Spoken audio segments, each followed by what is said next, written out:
బన్కచర్ల project అంశంలో తెలంగాణ బగ్గుమంటుంది. బన్కచర్ల పాపం BRS they అని కాంగ్రెస్ దే అని బీఆర్ఎస్ తీవ్ర విమర్శలు చేసుకుంటున్నాయి. అసెంబ్లీకి సమావేశాలకు సై అంటే సై అంటున్నాయి. ఇదే అంశం ఇప్పుడు రాష్ట్రంలో హాట్ టాపిక్ గా మారింది. ఇదే అంశంపైన చర్చించడానికి మనతో పాటు ఉన్నారు బీఆర్ఎస్ సీనియర్ నేత వాసుదేవరెడ్డి గారు, అదేవిధంగా కాంగ్రెస్ సీనియర్ నేత మాజీ ఎమ్మెల్యే ఆర్ఎఫ్ఎల్ఏ మోహన్ గారు, అదేవిధంగా బీజేపీ సీనియర్ నేత అల్జేపూర్ శ్రీనివాస్ గారు మనతో ఉన్నారు. ఫస్ట్ మొదటగా వాసుదేవరెడ్డి గారు, బన్కచర్ల పాపం మీదంటే మీదే అని ఓవైపు కాంగ్రెస్, మరోవైపు బీఆర్ఎస్ విమర్శలు చేసుకుంటున్నారు. అసలు బన్కచర్ల పాపం ఎవరిది?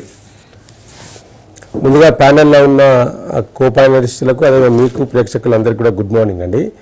ఇవాళ కాంగ్రెస్ ప్రభుత్వం కావాలని బదనాం చేయడానికి బీఆర్ఎస్ను టార్గెట్ చేస్తూ వారి యొక్క పీపీటీలో మాట్లాడిన సందర్భం మన కళ్ళ ముందు కనిపిస్తూ ఉన్నది.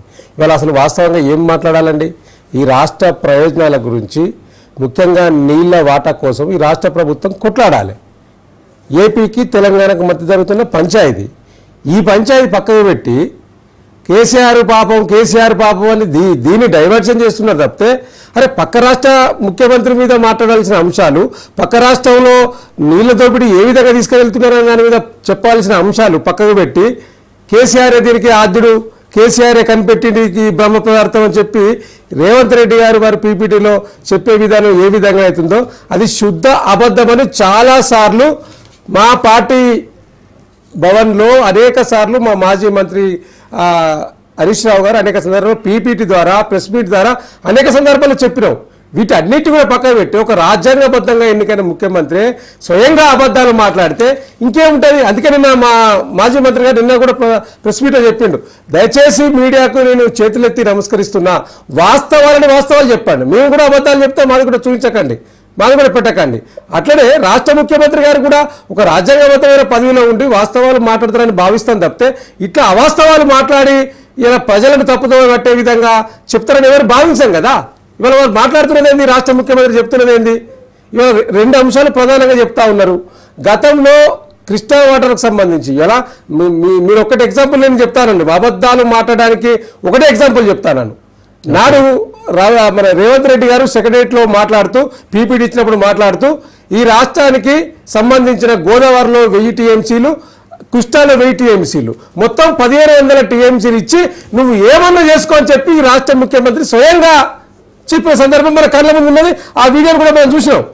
ఆ తర్వాత తెల్లారే హరీష్ రావు గారు పీపీటీ ప్రజెంటేషన్ చేసి, అయ్యా ముఖ్యమంత్రి గారు మీరు 1500 టీఎంసీలు ఇస్తే చాలని చెప్పి మీరే ఆల్టర్నేటివ్ ఏపీకి ఇచ్చిండ్రు, ఇది సరైంది కాదు, మనకు రావాల్సిన వాటా గోదావరిలో 968 టీఎంసీలు నికల్ జలాలు, అదేవిధంగా మనకు వృధా జలాలు, మిగులు జలాలకు సంబంధించి 1950 టీఎంసీలు రావాలని ఆనాడు అప్పటి ముఖ్యమంత్రి కేసీఆర్ గారు లెటర్ రాసిన సందర్భాన్ని కూడా వారు ఉటంకించారు.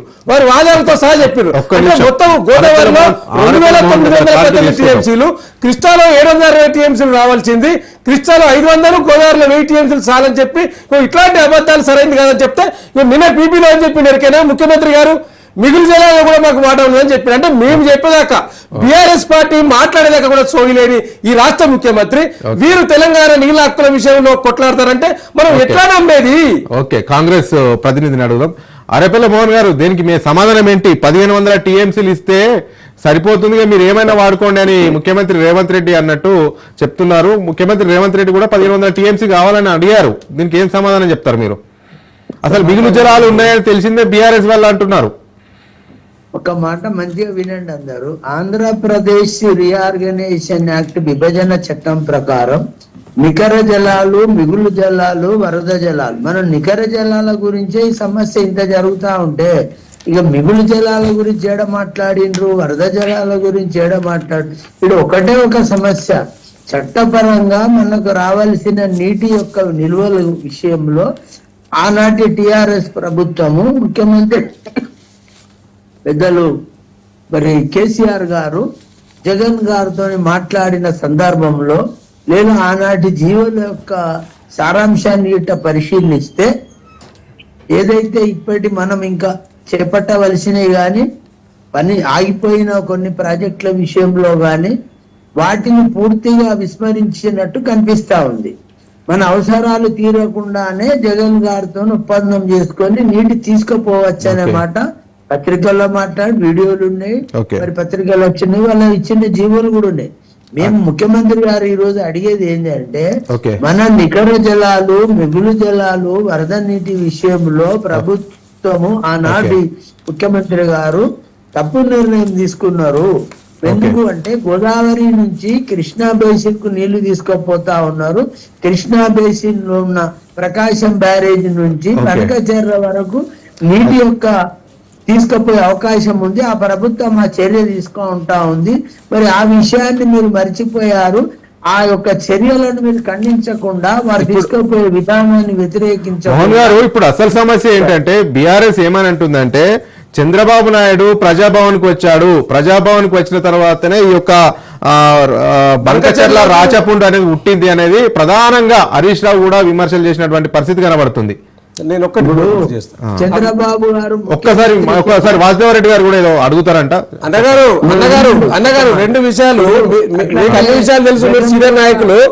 నేను ఏమంటున్నానంటే జూలై 6, 2024 రేవంత్ రెడ్డి గారు ప్రజాభవన్ వేదికగా అప్పటి మన ఇప్పుడున్న చంద్రబాబు గారితో రేవంత్ రెడ్డి గారు జూలై 6న సెప్టెంబర్ 13న ఉత్తమ్ కుమార్ రెడ్డి సతీ సమేతంగా బెజవాడకు వెళ్లి బజ్జీలు విని అక్కడ ఈ రేవంత్ రెడ్డి గారి ఆదేశాల మేరకు బంకచెర్లకు ఆమోదం తెలిపొచ్చు. ఆ తర్వాత ఈ జూలై, సెప్టెంబర్ తర్వాత నవంబర్ 15, 2024 ముఖ్యమంత్రి చంద్రబాబు నాయుడు గారు కేంద్ర మంత్రి సీతారామన్ గారికి గోదావరి బంకచెర్లకు సంబంధించి డబ్బులు ఇవ్వండి అని లెటర్ రాసిండు. ఆ లెటర్ కు సంబంధించి కూడా నేను చెప్తాను. ఆ లెటర్ కు సంబంధించింది కూడా ఆ లెటర్ 24 ఇచ్చింది 80,000 కోట్లు. ఇప్పుడు ఇక్కడ డిసెంబర్ 31, 2024 80,000 కోట్లు బంకచెర్ల ప్రాజెక్టు కావాలని చెప్పి చంద్రబాబు నాయుడు గారు కేంద్ర మంత్రి నిర్మలా సీతారామన్ గారికి లేఖ రాసిండు. ఎప్పుడు ఈ యొక్క ప్రజాభవన్ వేదిక తర్వాత మీటింగ్ తర్వాత, ఆ తర్వాత సెప్టెంబర్ 13, 2024 ఉత్తమ్ కుమార్ రెడ్డి వేరే తర్వాతనే ఈ లెటర్ల పరంపర నడిచింది. దీనికి ఆద్యుడు రేవంత్ రెడ్డి గారే అప్పటి నుంచే బంకచెర్లకు ఆమోద ముద్ర వేసిండు. ఇది వాస్తవం.